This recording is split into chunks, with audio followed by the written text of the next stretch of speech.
Maintenant, c'est un aiguille plus fort en plus fort.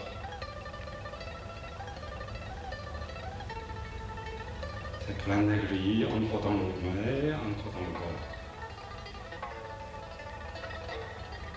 C'est normal.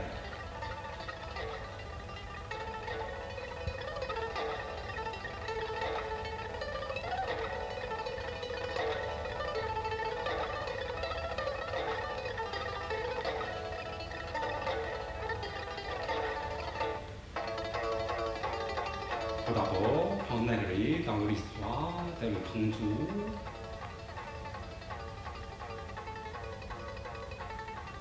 C'est le comme l'hôtel sur la télévision accessible. C'est la zone de l'histoire dans le Tongzhou. C'est l'histoire pleine d'aiguilles comme l'or, comme la mer.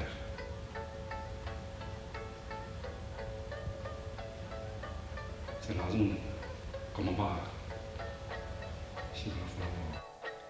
Après avoir éliminé les maladies et les maux du corps par le Qigong thérapeutique, le pratiquant de Qigong est alors en mesure de s'entraîner à la présente méthode de Tadjikong. Cette méthode a pour objectif de raviver un corps humain déficient et de rendre à l'homme graduellement sa force et sa vitalité originelle grâce au Qigong.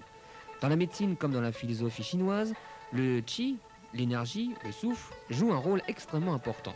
En effet, le Qi, lorsqu'il est pur et probe, représente la voie de l'union entre l'homme et la nature. Une fois fortifié, accru, stabilisé et plein, le Qi est capable de mouvoir le corps humain dans sa totalité. C'est à partir du moment où le Qi pénètre chaque partie du corps que l'homme devient capable de communiquer avec le Qi universel. C'est ce que les Chinois appellent, dans la médecine traditionnelle et dans la philosophie ancienne, l'union de l'homme avec le ciel et le pôle suprême du Qi, plus connu sous le nom de Taiji. Le Qigong Taiji ou Tadjikong constitue précisément le tout premier pas vers la maîtrise de soi. En règle générale, au bout de 2 à 3 minutes d'exercice de Tadjikong, on sent tout son corps réchauffé ainsi qu'une force physique nouvelle et un réconfort immédiat. Si on prolonge l'exercice pendant 10 ou 15 minutes, on sentira alors une vraie chaleur se répandre dans tout le corps tandis qu'apparaîtra l'expression d'une certaine fatigue en même temps qu'un sentiment de satisfaction. À ce moment précis, on saisit ce que voulaient dire les sages de la Chine ancienne par l'union de l'homme avec l'esprit divin, appelé Chenming. Vous retrouverez les 13 règles de la méthode Liwuji dans le livre de M. Liu.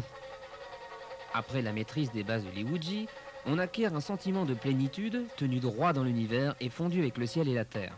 C'est précisément ce que nous révèle le Yuandi Nei Ching, prendre le ciel et soulever la terre, maîtriser le yin et le yang, inspirer le souffle, c'est-à-dire le chi, pour être indépendant en préservant la vitalité, le muscle et la chair qui sont confondus dans un seul corps.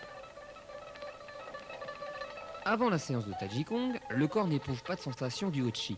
C'est seulement après la séance de Tadjikong que l'on sent naître petit à petit une sensation qui grandit avant d'atteindre l'état d'union du corps avec le ciel et la terre.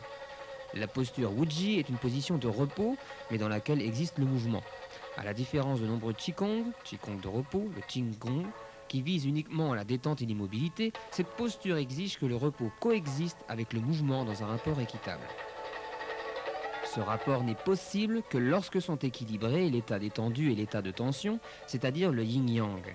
Il est très important pour les initiés du Qigong de comprendre que Wuji ne correspond pas à une idée absolue, mais relative. Voici maintenant les 4 procédés principaux. Au moment de l'inspiration, il faut vous imaginer, sans trop forcer, en train d'inhaler le chi le plus pur de l'univers afin de l'accumuler progressivement pour vous en emplir tout votre corps.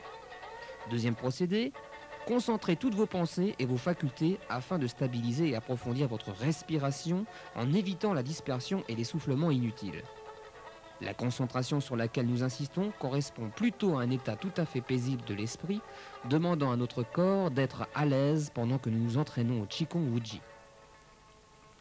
Troisième règle, pour la première période d'entraînement à ce Qigong, on peut prévoir de 2 à 6 séances par jour, le matin après le lever, un peu avant midi ou le soir avant de se coucher, ou bien pendant des temps de pause. La durée de chaque séance sera de 5 à 30 minutes. En fin de séance, il faut frotter les 2 mains jusqu'à ce qu'elles deviennent chaudes, puis se frotter le visage et la région de la nuque jusqu'à sensation de chaleur.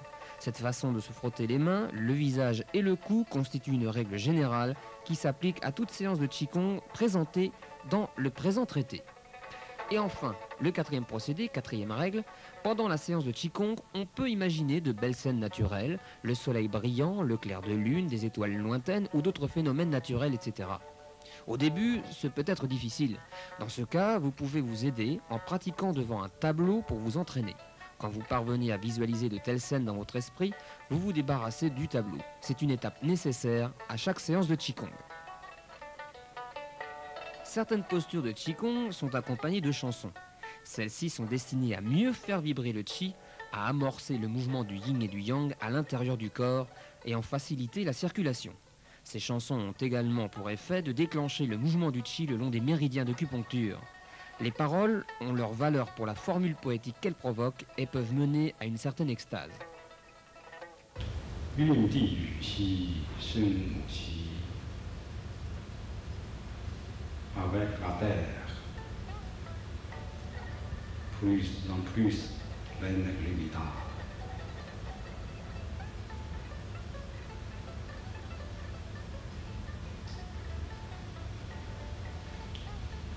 Thank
you.